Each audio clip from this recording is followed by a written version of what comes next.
Bank में जो आज का मूव है ना, वो इसलिए है क्योंकि इसका जो सबसे हाई बीटा काउंटर है इंडियन बैंक, उसके नंबर्स आए हैं। इंडियन बैंक जो है वो चलता भी ऐसे है, गिरता भी ऐसे। 10-10% इसके मूव आते हैं नंबर्स के बाद।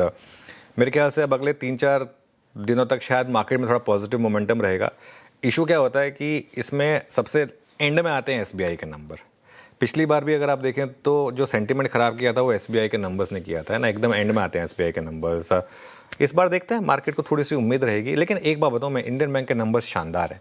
देखिए, डबल डिजिट में प्रॉफिट ग्रोथ है, एनआईआई ग्रोथ ज़बरदस्त है, net interest margin quarter on quarter बढ़ा है, 3.35 से बढ़कर 3.41 पर आया है, स्लिपेजेस कम हुई हैं, रिकवरीज बढ़ी हैं। मतलब जो जो चीज़ें आप टिक मार्क करना चाहते हैं ना, वो सारी की सारी चीज़ें टिक मार्क हुई हैं। और देखिए, at the end of the day अगर बैंकों के एनपीएज इंप्रूव हुए हैं तो इसका मतलब है कि ये क्वार्टर काफ़ी शानदार रहा होगा। और एक चीज़ मैं आपको बताऊं, क्रेडिट ग्रोथ इस बार मैं उस दिन रामदेव जी के साथ इंटरव्यू कर रहा था, उन्होंने ये बात कही थी, 16-17% के करीब की अगर क्रेडिट ग्रोथ हो रही हो ना सिस्टम में, तो आपके पास एक फील्ड रन है।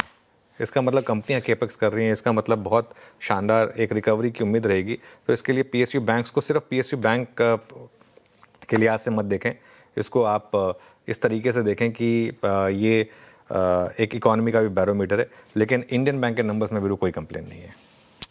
इंडियन बैंक के नंबर्स बहुत शानदार, जैसे कि अनुज कहते कि जो जो होना चाहिए थे नंबर्स में आप खोजते, स्ट्रेंथ के लिहाज से वो सब कुछ है। अच्छा अनुज,